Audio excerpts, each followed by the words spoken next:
Hello everybody, Bottom 11716 back with another video.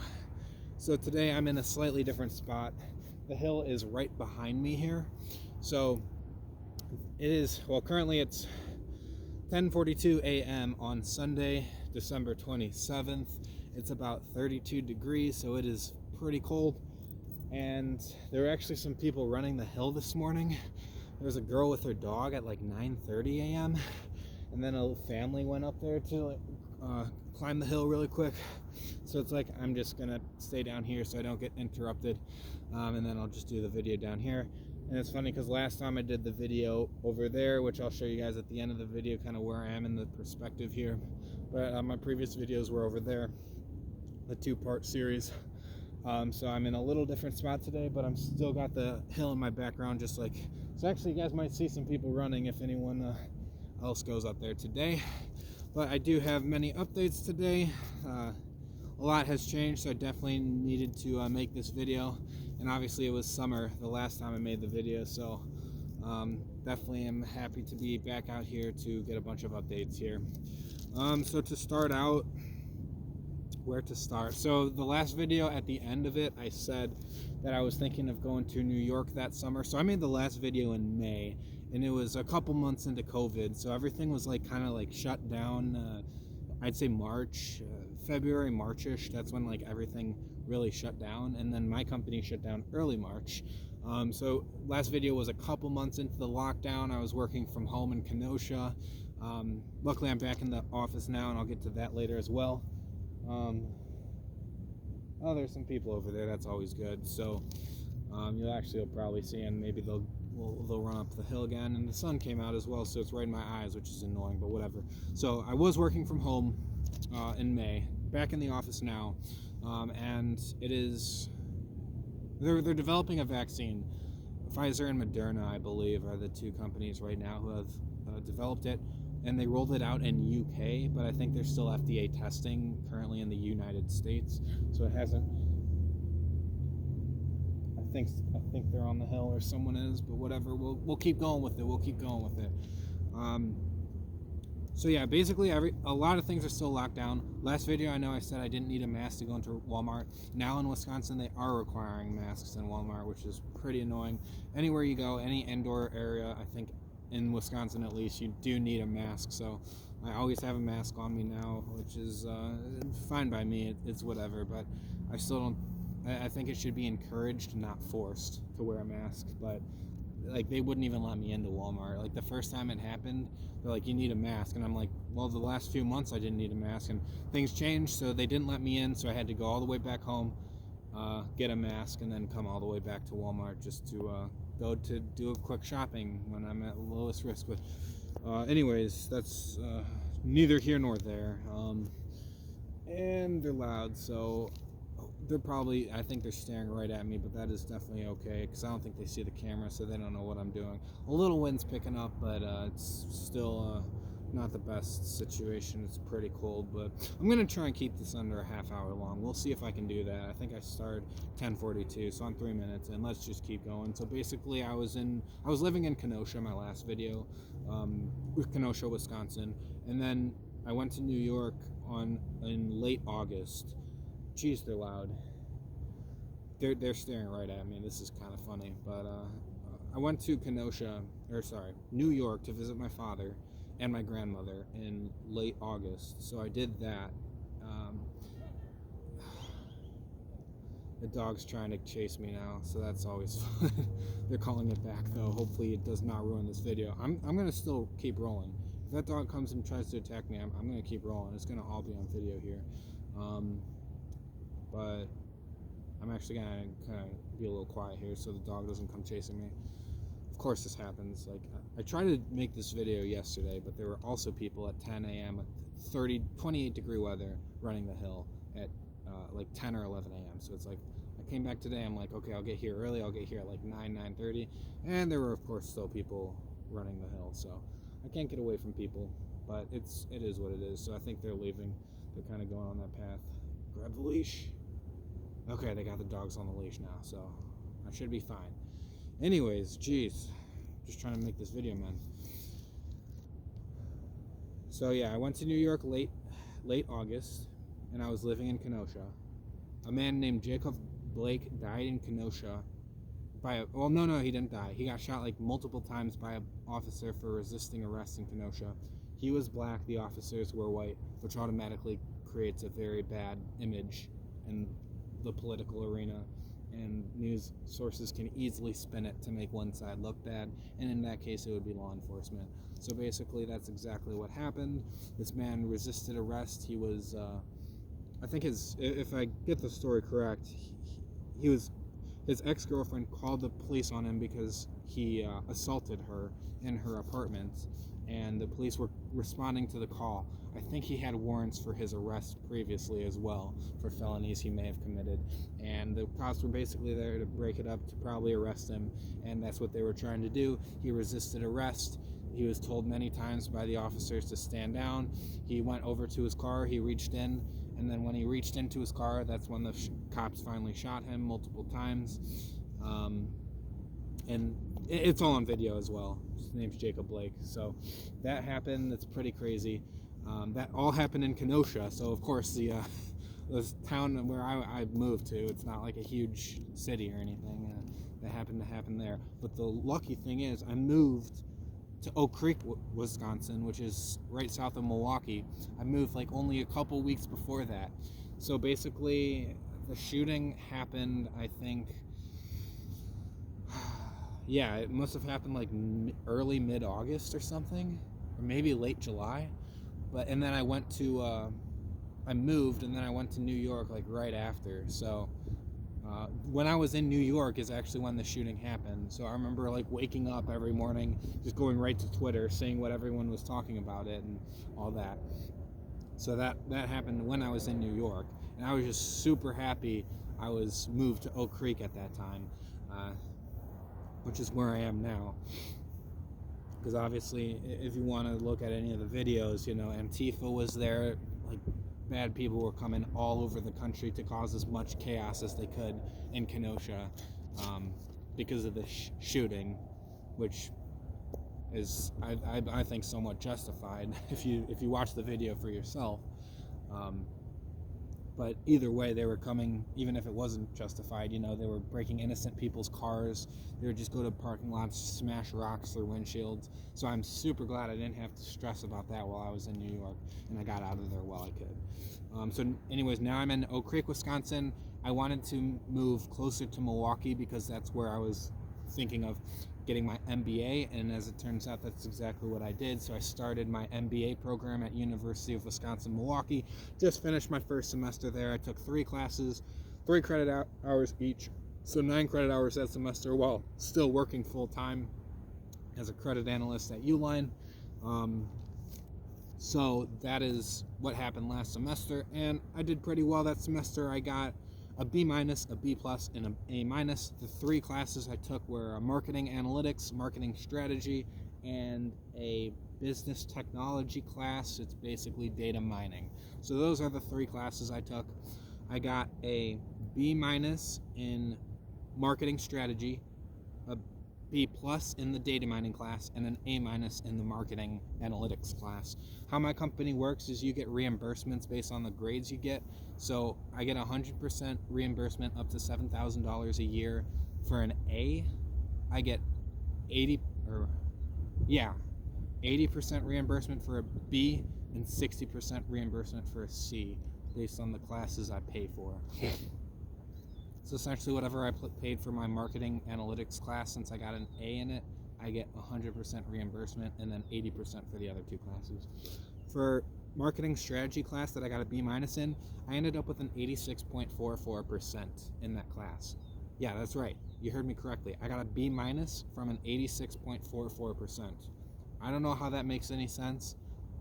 He said he would curve the class, so that's a terrible curve. Like, I was going for an A in the class, not a B-. Like, I'm not. If I was an undergrad, I would definitely like talk to the provost about a terrible grade like that from getting an 86.4%. Like, clearly that's not even close to B- range. I think you can make the argument that anything below an 83 would be a B-.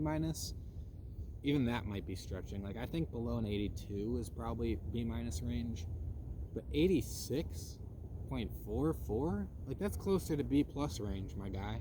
What is this guy doing? But that's the thing about public universities, man. When you get tenure, you can do anything you want. He could have given me a C if he wanted to, and nothing that could happen. I go to the provost.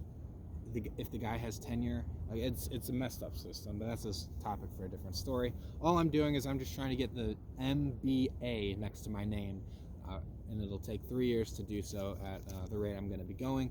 So that's all I want. I don't really care about my GPA. That was for undergrad. GPA was to just get my first job, and now I have my first job. Now I'm just getting this for the MBA next to my name. That's it.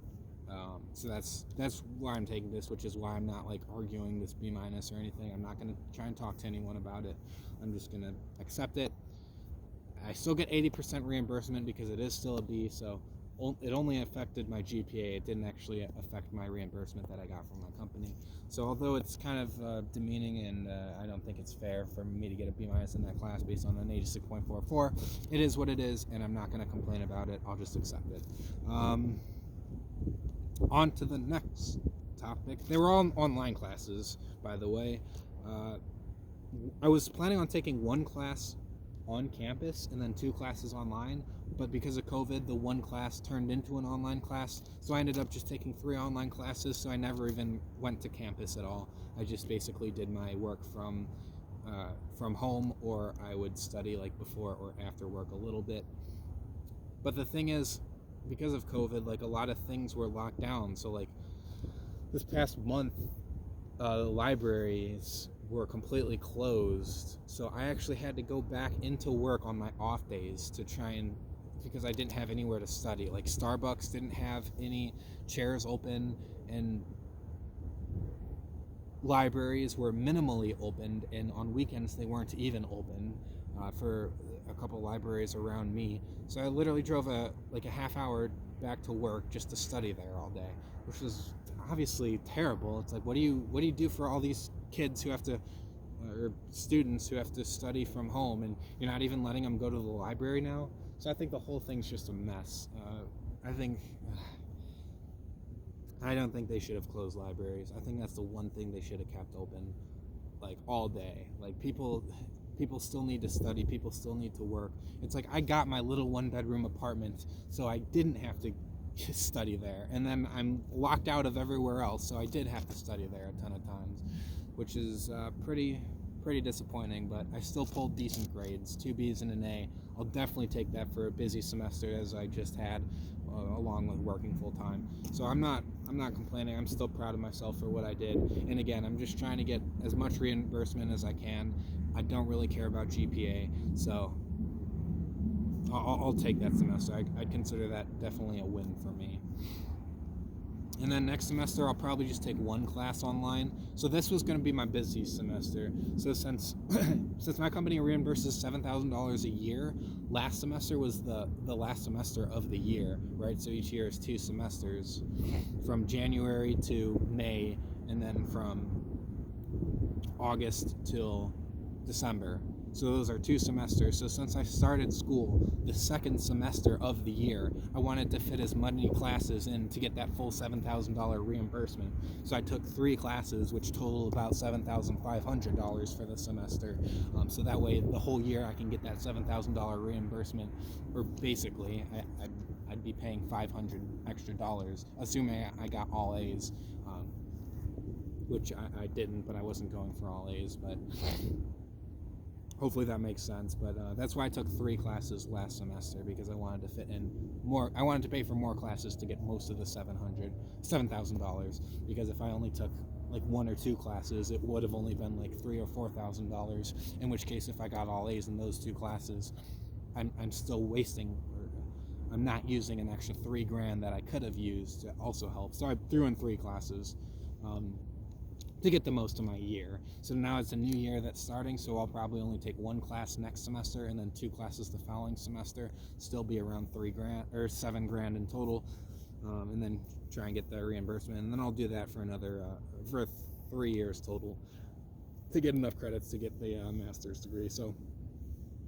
So I'm only taking one class next semester because I'm also going to be taking a financial statement analysis class. It's like a certification through work, so it's not affiliated with the university at all. It's just something my work offers. So a couple of me and my coworkers are now taking that class, just to be certified in financial statements or something like that. So I'm figured, yeah, it probably looks good, and it's probably what they want us to get. So I'll be taking that as long as one class at my university. Haven't chosen the class yet. I'm actually probably going to choose that pretty quick here, so I'll think of a good class to choose for that one.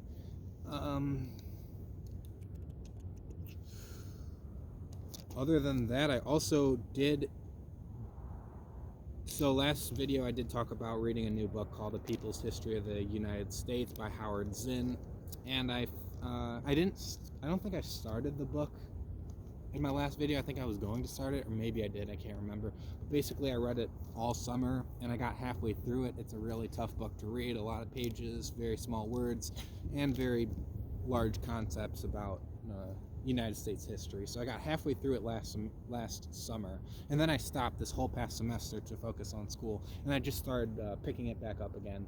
So I'm gonna try and read as much as I can this semester, or this break rather, before the semester starts, to try and get that book as much done as I can. Hopefully I can get like 3/4 of the way, and then probably read it within next semester as well, because I'm only going to be taking one university class and then one financial statement analysis class. So I'll probably end up doing that to finish that book. And then I also have Ben Shapiro's new book that I have to read, called How to Destroy America in 3 Easy Steps. Obviously, it's not actually him wanting to destroy America. If you knew who Ben Shapiro was, he's very conservative. He's a constitutionalist. He's very pro-America, but I'm assuming again, I haven't read the book, but I'm assuming the premise of the book is how people can destroy it if they want to, probably invoking socialistic policies, stuff like that. That's basically what I'm guessing the book is going to be about. So I'm also going to have to read that book. I got the signed copy when it came out, I think a few months ago, I want to say it came out, maybe over the summer it came out. I can't remember exactly when. I think it was over the summer, but yeah, I just bought that book, and then I'm holding on to it until I finish my current book. So hopefully I can get this history book done, and then I can read Ben Shapiro's book next. But that probably will still take a while to finish this history book, but that's what I'm doing right now. And I also got a new car. So not a new car, but a new car for me. It is a 2014 Hyundai Veloster Turbo with the tech package. It has 201 horsepower and 195 pound-feet of torque, front-wheel drive, 4-cylinder engine, turbo obviously, and I think it's 1.6 liter turbo. So putting out pretty good power to the front wheels for a small engine turbo car like that, and it's a lot of fun. It's very small. It's a little too small for me, and personally, it's really fun. I have the seat as low and as far back, and it's definitely manageable. Like, it's not uncomfortable, but I would like something a little bigger, being 6'5" in a little Veloster Turbo. But it's not a long-term car either. I'm gonna keep it for a couple years. I got it with like 92k miles, and I got it for it was like 12.5k, and then after taxes and dealer fees and other fees and state fees and local fees and muni fees and all the types of fees you can get with cars, which is really unfortunate. But after everything, it was like a little over 14k in total, and that sun is getting quite bright, but that's all right. We're going to keep going. So it was 14k-ish, and I bought it with cash. I didn't finance anything. I had the money for it. And my Elantra, my previous Elantra that I had, I actually gave it to a friend / coworker who actually just got his car stolen. He lives in Milwaukee, and he got his car stolen, unfortunately, so I gave my old car to him because I didn't need it anymore. He just graduated from college, so he didn't have a ton of money. He graduated a couple months previous to the carjacking, which I think happened in I think it was September that his car got stolen, because I got my Veloster in early October. So he got his car stolen, and then I said I would give him my car because I was getting a new car anyways, and he was a really nice guy. I sit next to him at work, and I definitely think he deserved it. He doesn't deserve getting his car stolen. It was super unfortunate, and I did feel really bad. He's a very nice guy. So he offered to buy my car from me anyways, because he knew I was looking at new cars, and I'm like, I'll just give it to him because I don't need the money. I don't spend a lot of money on stuff. I live a pretty modest life, so I'm not trying to save for anything special. I live in a small apartment. I eat pretty basic meals. I don't go to fancy restaurants. I don't buy too many things for myself. So I definitely was able to save up quite a bit of money to buy this car straight cash. So I just figured, instead of getting like $2,000 trade-in value towards that car, I'll just give him that, grab my new car, and then keep going with my new car. So he was very fortunate, and he definitely thanked me many, many, many times. And it made me feel good giving someone who needed it, giving it away. So I'm glad I did that. So turbo has been pretty good so far. I'm really enjoying the extra power. It is 6-speed manual. I almost said automatic. Yikes. I hate automatics, but it's very fun to shift through the gears. A ton more power than the Elantra, so definitely a big change for me. Elantra was like 147 horsepower, I think, and this is 201 horsepower, so a ton more power. 0 to 60 in 6.8 seconds for this one, which, I mean, for car people, that's not like super fast, but compared to my Elantra, which I think was like 11 or 12 seconds, it is quite a bit faster, so super happy about that. No major problems with the car yet. It is getting old. It's right around 100k miles now. Unfortunate, but it's all right. Nothing too bad happened yet, and I think I'm gonna wrap this video up pretty soon because I did not want it to go to a half an hour long. I wanted to keep this all video where YouTube wouldn't make me split it up into multiple videos. I think I can actually decrease the resolution, but other than that,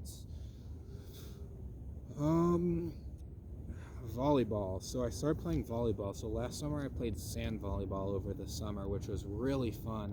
I'm 6'5", so I'm super tall, and I have a natural advantage because of that height to be pretty good at volleyball, at least for blocking and stuff like that, and getting angles on the opponent. So I've been getting into volleyball. It's really fun. I played indoor volleyball with a team sponsored by my company, so I didn't have to pay for it. Played indoor last league, and then I think there's also another league coming late January. I might play again in that league as well. So I've been really enjoying volleyball. I really am terrible at hitting the volleyball, though. Like, I don't have a lot of power. You'd think like I have decent strength, like I'm not weak or anything, and you'd think I can get like momentum to really hit the ball with a lot of force, but I really can't. I don't have that momentum, unfortunately. So I really need to work on my technique and stuff so I can get a lot more power on spiking the ball and stuff. And once I do, I think I can be really good at the game because I have the hand-eye coordination for it, and obviously I have the height. So I think with just a little more technique, I can be really good at volleyball. So I'm gonna keep practicing. I'm gonna keep playing in leagues and stuff, and hopefully continue to get better. So I've been enjoying that. That was kind of like the only workout I've been getting for the last year because I don't really run a whole lot when the weather's not nice and gyms aren't open. My work gym isn't open, or maybe it is, but in small increments. And I think you might actually have to wear a mask, which is crazy. I'm not going to run a treadmill with a mask. So I think since this Pfizer and Moderna, one or the other or both, are vaccines for COVID are rolling out, I think people will, and especially legislators, will be a lot more willing to reopen, not need masks everywhere. But then again, Joe Biden just won the presidency. Presumably, at least. I don't think it's confirmed until early January. But I think right now it is definitely looking like he is the president-elect. So I think he'll probably actually force mask mandates, which is unfortunate. But hopefully I want to join a gym pretty soon. I really want to run a 5-minute mile. That's definitely going to be my next goal. I've really been thinking about that a lot. My current running, my quickest mile time on a treadmill is 6 minutes 14 seconds. I think it's right around 6:15, which is pretty fast for a mile on a treadmill, but obviously nowhere near 5-minute mile. So I don't know if I can actually do a 5-minute mile, but that's definitely going to be my goal. So I'm going to try and work towards that once people have this COVID panic getting away, hopefully by the vaccines coming out. So I'm going to try and do that pretty soon. Other than that, just keep reading, keep studying. I'm really enjoying it in Oak Creek. It's a lot nicer than Kenosha, so I'm really glad I moved. Drive's about a half an hour, whereas the drive when I was to work, it was about a half hour, and whereas Kenosha was about 15 minutes. So I doubled my drive time. Not a terrible thing though. It's not a big deal for me.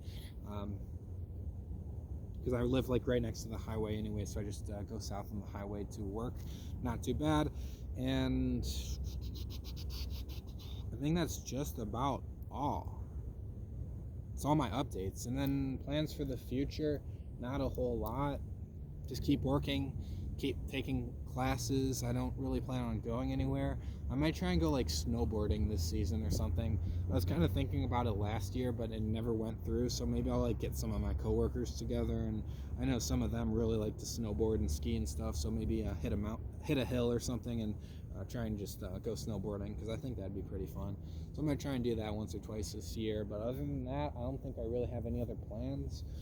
Just keep reading, keep studying, keep working, and exercise, obviously. I'm really going to do that.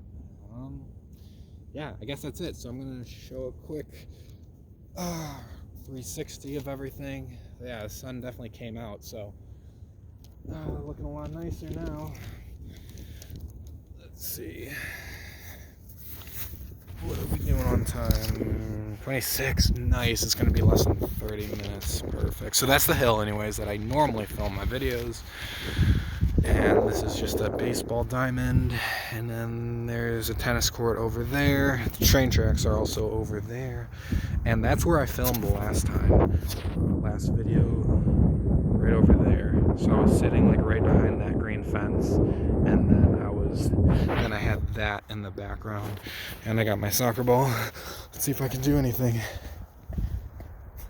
That's all I can do with my phone in my hand. You can see my shadow though. Anyways, yeah, it's actually not that bad of a day. It's decently temperatured, so that's about all there is to it. And I don't know when I'll post next. Honestly, it'll probably be next summer in about 6 months. So until then, hopefully I do a lot more things, and then I'll have some interesting stuff to film in my next video. So anyways, till then, I'll see you guys later.